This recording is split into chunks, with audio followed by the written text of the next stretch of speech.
Hey, what's up, guys? Welcome to the channel. UFC 279, Khamzat Chimaev versus Nate Diaz is a little over 3 weeks away, and I wanted to make a video again about UFC 279 because there's just so much to cover in relation to UFC 279. Dana White recently made some comments on his Dana White's Contender Series scrum. Just the card as a whole, how it's shaped since my last video about a month ago, which I'll link down in the description. I'll also talk about the reason I believe that the UFC built the card the way they did. I also talked about it in that video, but I'll talk about it a little bit in this video as well. And just looking at this card, I truly believe that UFC 279 can end up as an absolute disaster, not only for us fight fans, but for the UFC, the fighters on the card. It is just a terrible card for so many reasons. So first off, the main event, Khamzat Chimaev versus Nate Diaz. On the surface, these are two big names within the UFC. I kind of understand it.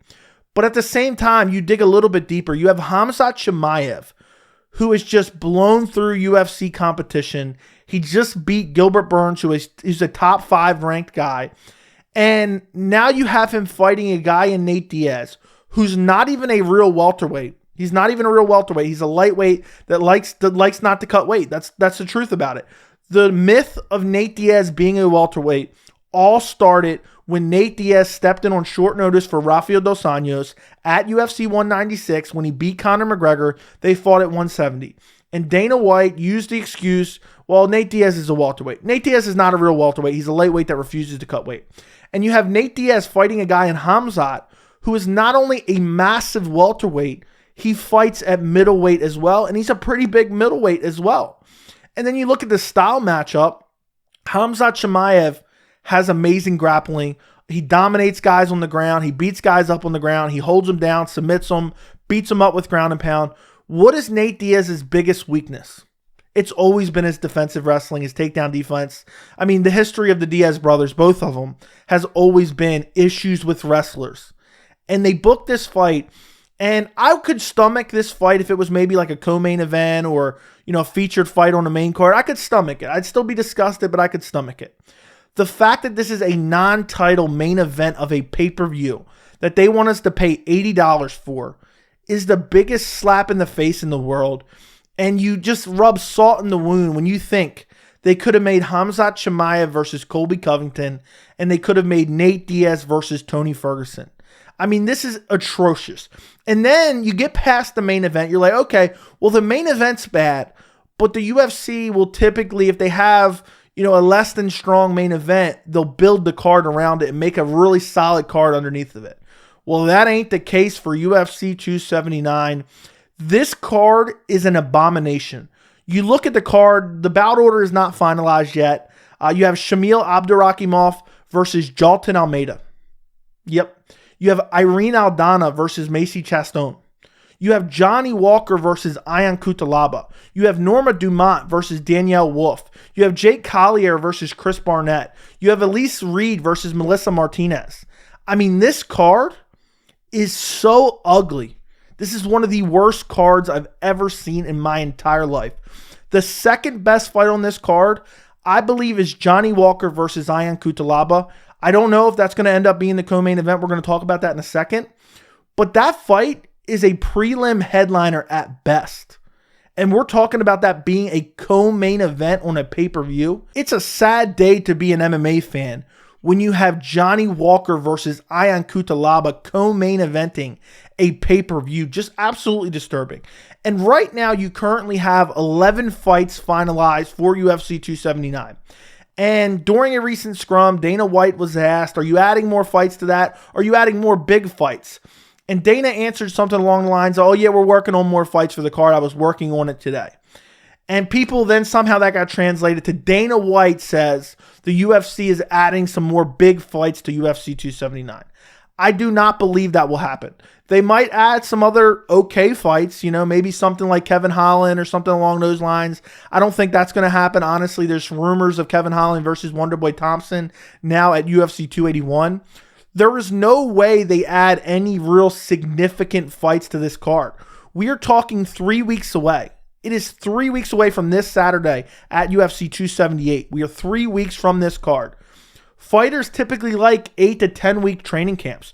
And even if in a hypothetical scenario, you were to add a Michael Chandler versus Dustin Poirier, or I use this as an example as well, a Bryce Mitchell versus Movsar Evloev, fights that are super relevant towards the tops of their divisions, it would have an asterisk next to it because they would be on 3 weeks notice, and whoever lost the fight would then say, oh, well, I only had 3 weeks to prepare for this opponent.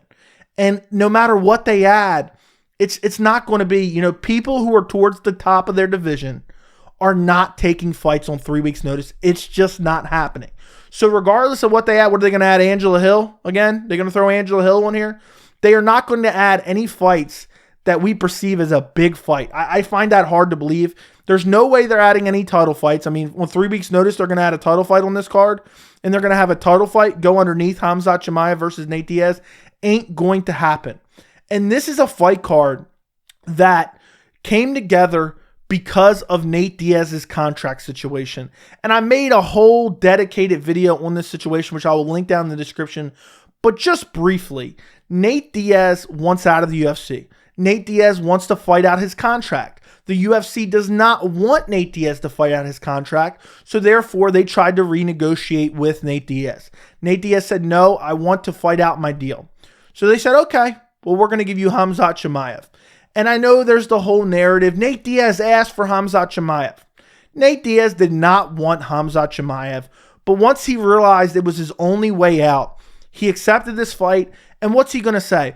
Oh, I got forced into this fight, so, now I'm going to get destroyed and then I'm going to leave the UFC. No, he's going to say, he's going to own it. He's going to say, yeah, I asked for this. I wanted this. Well, he asked for it after months of trying to negotiate with the UFC and get a different matchup, which are so many different better matchups for Nate Diaz. And I'm not even saying fights that he would definitely win.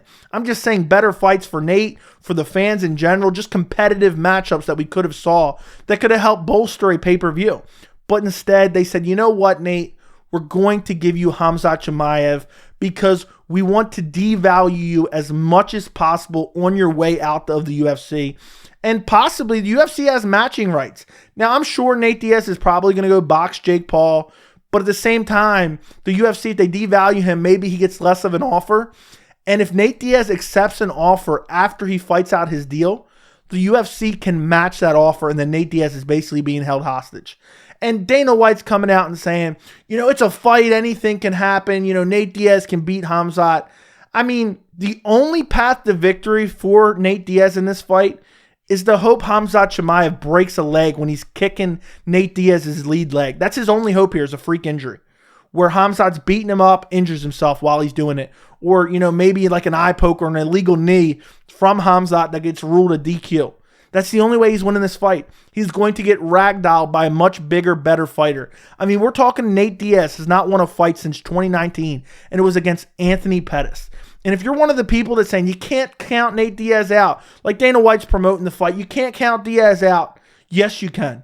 This is a terrible matchup. And the reason I believe that the UFC built the card in the way they did, and again, I'm going to link to this more detailed video, is because Nate Diaz in his contract gets pay-per-view points. And what that means is for every pay-per-view sold over a certain number, Nate Diaz gets a cutoff. So for example, I'm just making up these numbers.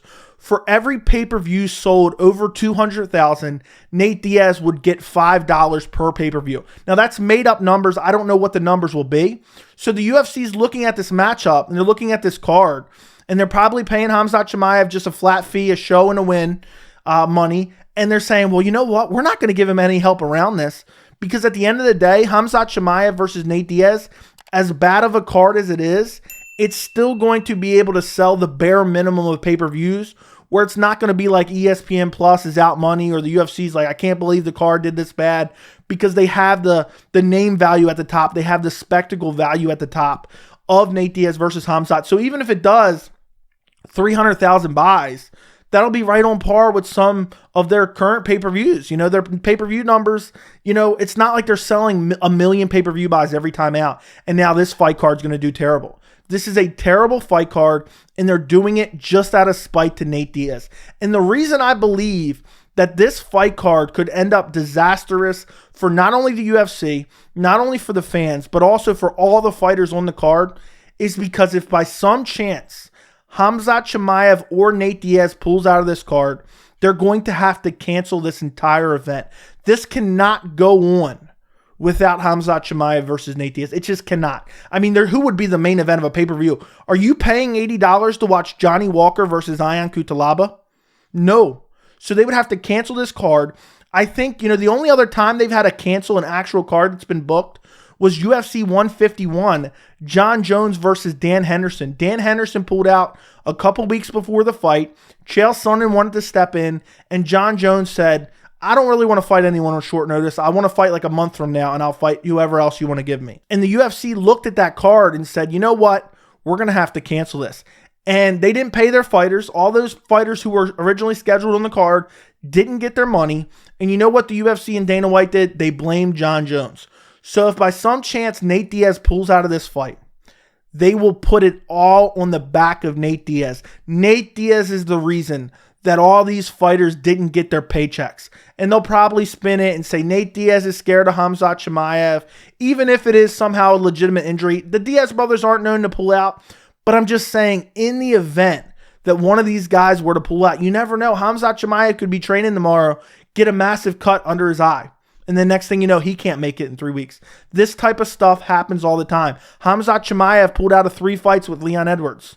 At least the last 2. I think he was out of the first one too, but Leon was, also out of that fight as well. So you can't count that one. So Khamzat Chimaev has already pulled out of 2 fights in the last year or 2. If he somehow gets injured or something happens and Khamzat has to pull out of this fight, what are they going to do then? And all those fighters on the card are not getting paid. The fans aren't going to get a fight card. And you look at the UFC schedule, you have UFC 279 on September 10th. You don't have the next pay-per-view, which is UFC 280, until October 22nd. October 22nd. So over a month afterwards. Typically, we have 3 to 4 weeks between pay-per-view cards. So we go from having pay-per-views every 3 to 4 weeks to now you would go essentially from 278, which is August 20th, this Saturday, all the way till October 22nd. You have 2 months without pay-per-views. But let me end this video with this. If you are on the fence about buying UFC 279, please don't. Don't buy UFC 279. It's not worth your money. The card as a whole is terrible. The main event is a one-sided fight that has name value, but it's not a good main event. So don't buy UFC 279 unless you absolutely have to. Let me know what you guys think about all this in the comments. Don't forget to like the video, and thank you so much for watching.